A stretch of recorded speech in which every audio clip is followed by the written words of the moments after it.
What's up, everybody? Welcome to yet another Soapbox video. I know that I've done several of these recently, and this is probably going to be the last one, at least for a while, just because I do want to take a break from this series, because I tend to like to try to keep things positive and ignore a lot of things, that are negative. But at the same time, though, let me go ahead and share this with you, why I do these videos. So first of all, it says here, in order to obtain a positive attitude, one must first realize the absurdity and futility of a negative attitude. Now, that's not a slogan I looked up. That's just the way that I feel. I feel like, you have to sometimes address the negative before you can really see how important it is to be positive, and also realize how unnecessary it is to be negative about certain things. So yeah, I think that is important to face that. And then also here, I do acknowledge I'm not perfect. So when I'm doing these videos, it's not just about trying to open up other people's eyes and get them to think. It's also about keeping my own attitude and behavior in check. And I feel like this is a very timely video to do, because this is the week of SDCC, San Diego Comic-Con. So a lot of collectors are going to be trying to get the exclusives that Funko is going to have. And again, I'm really putting the focus here on myself. When it comes to this week, I don't want to find myself whining and complaining because I missed out on something that I really wanted. I don't want to be that way, because I've been blessed to have a lot of cool figures in my collection. So that just would not be cool at all for me to do that. And, I would hope, though, that some other people would feel that same way, that it's not the end of the world if you miss out on something, So I think it's very timely to go ahead and do this. And then I have been noticing certain things within the collecting community that, just makes me feel like, okay, let's go ahead and do this video, get it out of the way, and then we can really focus on SDCC, So let me go ahead and really get into this. So for starters, I think there's a big difference between feeling hopeful versus feeling entitled. As collectors, we always want more. We're very insatiable, and that's understandable, because that's what collecting is. It's about getting more and more. But the way you approach that, I think, there's a big difference between it, being hopeful and feeling entitled. So on the bottom left here, you see this individual saying, "I hope we get more X-Men pops." That, to me, very reasonable. That's very reasonable. And also notice that this individual is saying "we." So that's thinking about the community, knowing that there's a lot of other people out there that, of course, would like X-Men pops, so that attitude, I think, is perfectly fine. And, on my channel, I do videos where I talk about pops I'd like to see made eventually. I also have the Funko Pop Concepts video going, where people share their artwork about pops they'd like to see produced. So I think that's fun to do. Now, on the other side of that, when people feel entitled, it really comes across, and it's all about the way that people phrase things. So on the other side here, it says, "There's enough Avengers pops. I want more X-Men." Now, this type of comment from somebody really disturbs me, because, for one, just because you don't like something or you think there's enough of something, that doesn't mean it doesn't have value. There may be other collectors that are fine with more of a particular type of figure being made. So you can't just completely discredit them. I think that's very selfish. And then also, notice here that it says, "I want more X-Men," not even worrying about anybody else, just saying, "I want more." When people put all the focus on themselves and what they want, then that's, that had basically, you come across as feeling entitled, and that's just not cool, in my opinion. Now, we know that the Pikachu pop was just revealed, and, obviously people would like to see more Pokemon pops. That's understandable. I think that this is something that, could get held up in terms of licensing and whatever's going on behind the scenes. It's not guaranteed that we're going to see more, especially anytime soon. So I think people need to be patient and understanding of that situation. This is not something that Funko completely controls. Again, licensing is a big part of this. So, and you know what? I think there's, again, a big difference between being hopeful and feeling entitled, because Nerd Therapy did a video where they talked about Pokemon pops that they like to see, and talking about what Funko can do in terms of the design. That's a hopeful attitude. They didn't make a video whining and complaining because there's not more that have been shown already. So again, it's a big difference in attitude. That's really what I'm focusing on here. Now, when it comes to Nintendo, This is something that amazed me and something else that inspired me to go ahead and do this video, because Nintendo right now, the Pops are just a rumor. And I do want to remind people again that Pikachu really has nothing to do with whether or not Nintendo Pops get produced, because technically Pokemon is its own company. Even though they have a partnership with Nintendo, it's its own company. Also, I don't have Mega Man pictured here, but I did want to point this out because some people got mixed up on this. Yes, I know Mega Man has appeared in a lot of Nintendo games and on Nintendo systems, but he's a Capcom character. They don't owe him. So the fact that there are Mega Man Pops, again, that has nothing to do with Nintendo Pops being made. But as I was saying, though, I'm just amazed that it's just a rumor right now that there could be Mario Brothers Pops on the way, and also Pops based on Zelda. And already there are some people complaining about why aren't there more franchises represented. And that's amazing to me. You know, so people have been so hopeful that there will be Nintendo Pops eventually. And now there's a possibility, you know, it's not guaranteed, but there's a possibility. But instead of being happy about that, some people are already complaining. It just blows my mind when that happens.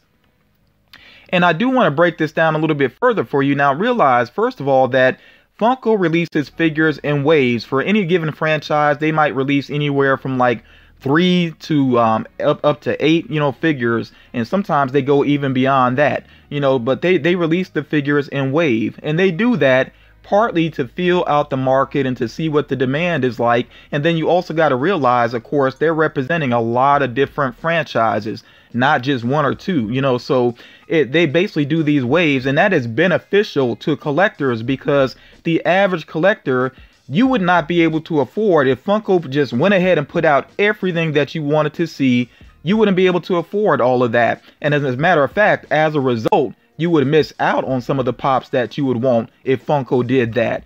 So I think people need to be patient and realize that Funko putting things out little by little is actually a good thing. You know, it basically helps to protect your wallet and make sure that over time you have a better chance to get the figures that you would like in your collection. I do want to say this as well, because I'm being real with myself here. I know when I was younger, I definitely had some spoiled brat moments where I didn't look at the money. I just focused on what I wanted. And you know, sometimes I would complain to my parents about not having certain toys or whatever it may be. And you know, like I said, I didn't look at the money that they were spending. So, you know, for young people, I would hope that, you know, if you have somebody in your life, your parents or a guardian or friends, whoever it is that is providing you with figures, you know, look at them and what they're dealing with financially as well. If Funko just went ahead and put out all the Pops that you could ever want, you know, that person that's helping you out, there's no way they could afford them all at once, you know. So again, we have to be reasonable, and I think we have to be patient. And like I said, realize it's a good thing that it takes time for these figures to roll out. That gives us a better chance to build up our collection. Now, I really want to speak to international collectors here. Yeah, I want you to understand, I know it's frustrating trying to collect Funko Pops outside of the US. Honestly, me personally, I probably wouldn't even bother, because I know I would get too frustrated with it. But with international collectors, I do want you to understand that it's going to take time for Funko to truly go international. This is something that is a process. There's a lot of financial investment involved in that. So you got to also realize that even though Funko has been around for around 20 years or so, in the grand scheme of things, they're a small company, you know, and they really operate in a lot of ways like a small company. And also, in terms of popularity, Funko has really only blown up in just the past couple of years. Again, even though they've had a fan base for a long time, you know, like I said, they've been around 20 years or so, still, it seems like they've really just come into prominence in the past couple of years. As a matter of fact, they've only been a publicly traded company for about the past year or so. So they still have a lot of growth to, you know, that's going to take place. You got to be patient with that. And look at these other companies here that I'm using as examples. Walmart, it took Walmart from the first store that they had, it took around 30 years, you know, for them to have a store outside of the US. Walt Disney, as major as Disney is as a company, it was around 60 years before they had a park outside of the US. And I know that opening a store and opening up a theme park is very different from just having a product that other stores sell. So let's look at Coca-Cola. Coca-Cola, it took them 30 years, you know, over 30 years to go international. So again, and I know this is a different age we're living in, but regardless, it takes a lot of time before a company can really truly establish themselves, internationally. And it's not like Funko Pops don't exist anywhere else in the world. They're out there. It's just not as many as people would like to see. But I'm saying give the company some time to actually build themselves up. Something else you also have to realize here, that as Funko expands, it gets very tough for them to have some quality control, because we see there are already issues with that just here in the United States.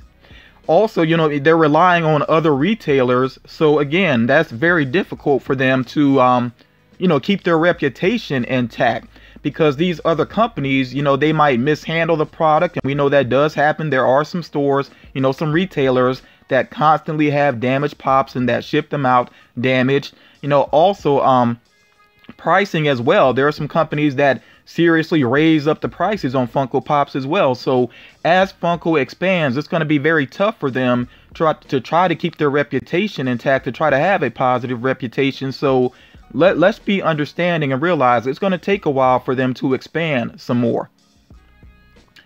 Now, I know that some people tend to feel like, in these videos, it's just me going off on everybody else. And like I've already said, I'm putting myself in the same boat. I'm keeping myself in check. But I also want you to see that this is not just about me. I'm going to share some comments here on a recent Funko News video that I had, where I actually asked the question, how did people feel about Americans complaining about other countries getting exclusives, especially one particular exclusive that I will bring up later on. So I was basically asking this question here: are American collectors spoiled? In a roundabout way. I didn't want to say it directly because I didn't want to affect anybody's answers, but I think people understood what I was getting at here. So let me go ahead and share these responses that I got. And by the way, there were a lot of great responses. I really want to share more, but I'm not going to share a ton of responses because I don't want this video to be super long. It's already going to be a long video, but I want to try to cut it down some.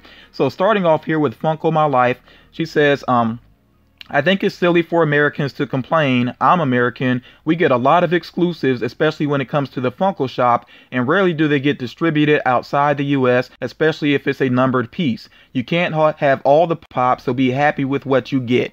And I love that last sentence there, be happy with what you get. And with some people, it's like I never see happiness from them, or if they show any happiness, it's like for 5 seconds and then they're back to complaining, and she definitely made that good point there that, Americans, we get the majority of the exclusives. We get the vast majority of the exclusives. So, other countries getting some is perfectly fair. Next up here it says, and this is from the Dark Zapdos, I guess is how you say that. It says, how can American collectors complain about exclusives when they get plenty of exclusives which you can only get in the US, such as the Funko Shop items? Several people pointed out the Funko Shop. And I know that the Funko Shop can be tough, but I gotta say that some chance is better than no chance at all. And, American collectors gotta realize that is reality for people in a lot of other countries. They have no chance at certain pops, or, they have to pay like ridiculous prices on eBay or whatever it may be. Next up here from BMX Forever, he says, me personally, I don't mind seeing other countries receiving exclusives. There are still ways to buy those if people really wanted them. And this is absolutely true. For example, with the Pop Asia figures, if you want Pop Asia figures, you can buy those in the US. You just would have to go to like local stores, or there are certain websites that sell them. And of course, you would pay a little bit more, which Americans should not complain about, because that is the norm for people overseas. They constantly pay marked up prices, even for exclusives that we take for granted, like Hot Topic exclusives. They tend to be pretty easy to get in the US, but for people overseas, they're a bigger deal. They're tougher to get. Next up here from John Doe, it says, Americans complaining about exclusives is wrong. How many exclusives do they get compared to the rest of the world? So again, that's making the point that what we get in the US is so vastly more than what you would see overseas. Next up here from Joan, it says, I don't see an issue with overseas pop figures. If you're a big collector, you can get it online, or might find a friend that can purchase it for you. Another good point there. When people make connections within the collecting community, whether it be via Instagram or Facebook groups or here on YouTube, wherever, The more people you know in the collecting community and that you build genuine relationships with, and when I say genuine, I mean not just trying to use people, but when you build up some genuine relationships, then people will help to look out for you, and of course you in turn should look out for them. So yeah, when you make those connections, then you could possibly get some pops from another country. You know, you get some help with that. Next up here from Juniper, it says, there's definitely something wrong with Americans complaining about exclusives in other countries. We get exclusives with a hard S every month. Many of the stores with the exclusives aren't available in other countries, so people outside the U.S. are missing out all the time. Yeah, it's disappointing not to get the pop you've been drooling over, but be considerate. There are tons of other exclusives that you can get your hands on that others can't. The golden rule, you can't have it all. If anything, Funko needs to recognize its international audience and start sending out more exclusives for them. Give Pop Culture or Forbidden Planet some exclusives. Pop in the Box got an exclusive Venom, so it's not impossible. So yeah, no, like I said, I think Funko is going to continue to expand with that, and especially via online companies, you know, providing exclusives to other countries. I think that's going to continue to happen. I think that is important, and I'll talk some more about that here in a moment. Next up from DJ Parsons, it says, if any American collectors are complaining about not getting an exclusive, then boo-hoo. As a Canadian, I'm already in this boat of not getting exclusives. Take away Target, Box Lunch, Funko Shop, FYE, Barnes & Noble, and probably more that I don't know of. But if you get rid of all those stores and move them somewhere else, the U.S. would not have anything like us. The phrasing there threw me off a little bit towards the end, but I get your meaning overall there, DJ. What DJ is basically saying that in Canada, they don't have a lot of the retailers that we have here in the U.S. You know, so, you know, for people that complain about certain retailers in the U.S., realize that they don't even exist in other places. So again, I think that some chance is better than no chance at all.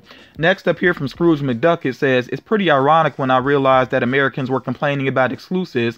I live in Taiwan and we don't have Walmart, Target, or other stores that are in the US. Regardless, I don't think some complaints were justified because we can only get some of the national exclusives and we can hardly expect any chases in our local toy store as long as flipper employees in the stores are concerned. Now, I know a lot of people complain constantly about flippers here in the US. I want you to realize though, in other countries, not only is their supply limited and that, you know, they don't get certain exclusives, but then on top of that, they also have to deal with flippers, which cuts down what they can get even more. So again, it's very tough for people to get what they want in these other countries. We should feel blessed in the US. Orange Penguin here says, well, being in a country without Walmart, Target, GameStop, 7-Eleven, and all other American stores, I think it's ridiculous they are complaining. Also, I'm not from Asia either, so I can't get those. Europe rarely gets any exclusives. We have to rely on American shipping. So yeah, I really feel for people throughout Europe and different countries in Europe, you know, and I hear a lot of times from people from the UK about how tough it is to try to collect there. You know, so again, I'm trying to look, you know, put myself in their shoes and see what that's like. And I know that it's very challenging for them because they are so limited on where they could get pops from. Also, relying on American shipping, we know there can be issues with that for people from other countries because the shipping can be slow, it's very pricey. And then also sometimes things get held up at customs and of course things can get damaged along the way. There's just a lot of headache that goes along with it. And then finally here from Jay Smith. Jay Smith says, I think that Funko collectors complain far too much about everything, no matter what country they are from. And I can agree with that. You know, collectors, myself included, sometimes we have that bad habit of complaining more than we actually show gratitude. And I think that is definitely an issue.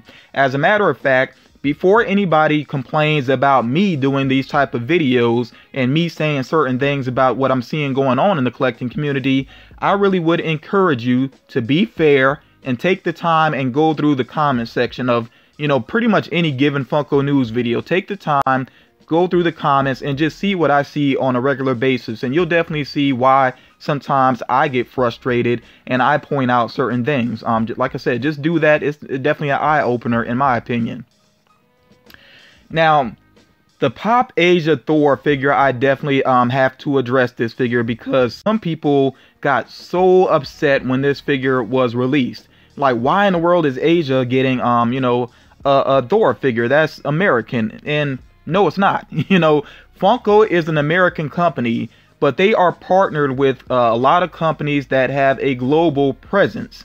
And these global companies like Marvel, they have to basically basically develop goodwill with other countries, and they do that via exclusives. So when we see exclusives in other countries, there's a reason behind that. Like I said, these companies, they have to build goodwill with other companies, and a way to do that is to give them exclusives. And this is what amazes me. People were so upset over the Pop Asia Thor, one Marvel exclusive, but could you even count the number of Marvel exclusives that we've had just this year so far? Or, over the past year? Think about it. Like, there are so many exclusives that we get that other countries can't get. So for so many people to complain about one, that was kind of shocking to me. And then also do realize, now we have the Amazon exclusive SDCC shared exclusive Thor on the way, him with the Odin Force, which is a pretty awesome pop as well. And so we have something that may not be exactly the same, but it's a pretty cool pop, And then with the Chrome pops, that's something else that a lot of people were upset about. Like, why are those only available, in Australia and these other countries? We have plenty of Chrome pops on the way. And maybe even some of the ones that were available in those other countries, like the Purple Danos, that could possibly show up here as well. So even if we don't get certain exclusives right away, that doesn't mean that we won't get something that's just as cool, or we may actually get those exclusives just at a later date. So again, the very small fraction of exclusives that people get in other places in the world, I just don't feel like it's right for Americans to complain about those. And this is something else, I alluded to this earlier, and I really want to come back to this. The Jollibee ad icon pop. There are so many people that said it's not fair that only the Philippines is getting that. For one thing, that's a company that is based in the Philippines. That's where they started off. They do have a few restaurants in the US, but mainly they're in the Philippines. And then also, people don't give Funko credit sometimes. I mean, Funko listen to people complaining about ad icons only being on the Funko shop. So what did they do? They made some ad icons commons.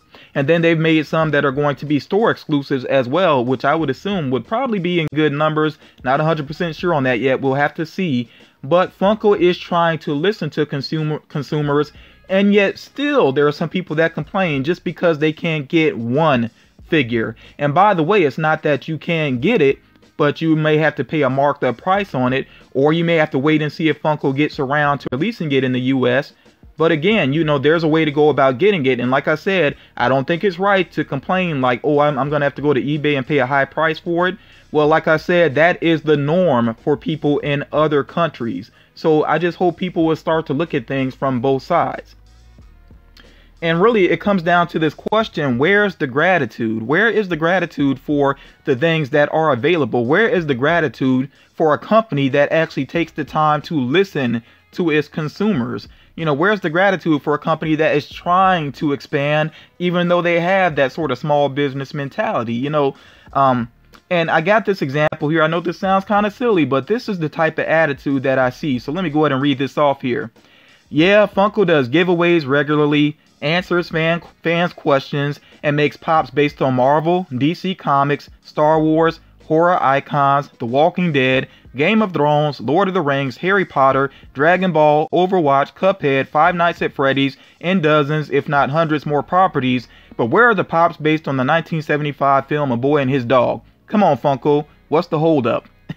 Now, I know that sounds silly, but that's the type of attitude that I see sometimes. People will always, like, even if Funko makes every major property that has ever existed, somebody's going to find something obscure to complain about. That's the point that I'm trying to make here. Somebody's always going to find some reason to complain. But I think we should have some gratitude because Funko has done a lot of cool things. There's a lot of cool things on the way, especially if you're in the US. Feel blessed that you can get so many exclusives. Have some sympathy for collectors from other places. And by the way, before anybody says that nonsense about, well, people don't have to collect, they might as well just stop collecting. People have to enjoy their lives. Let's be real about that. So when people try to completely dismiss collecting, I don't like that attitude because people should get some joy out of life. And collecting is something that brings some people joy. They just want to be more involved with it. They want to have more options with it. And I definitely do understand that. So that's going to do it for this soapbox video. I know I said a lot there, but I really hope that people understand where I'm coming from. For those of you that commented and shared your thoughts about this topic, about, you know, Americans complaining about exclusives, I really do appreciate all those comments. That especially goes to people that, you know, I use your comments within this video. But yeah, you know, like I said, there were a lot of great comments. I just didn't have time to try to share all of those. And I do want people to remember, again, you know, I know SDCC, there's a lot of hype, and that's pretty much going to be my focus for most of the rest of the week. But if you don't get the pops that you want, it's not the end of the world. And I'm saying that to myself as well. You know, if we don't get some of the pops that we want, it is not the end of the world. Can't have it all. Can't have it all. You know, keep that pretty, you know, that's like a slogan for me now. Pretty much keep that in mind. And I think it just makes things a lot easier on you as a collector. You have a more positive attitude. But yeah, I really look forward to your thoughts about this topic. Please share your comments down below. I will definitely check those out, and I will talk to you all again real soon.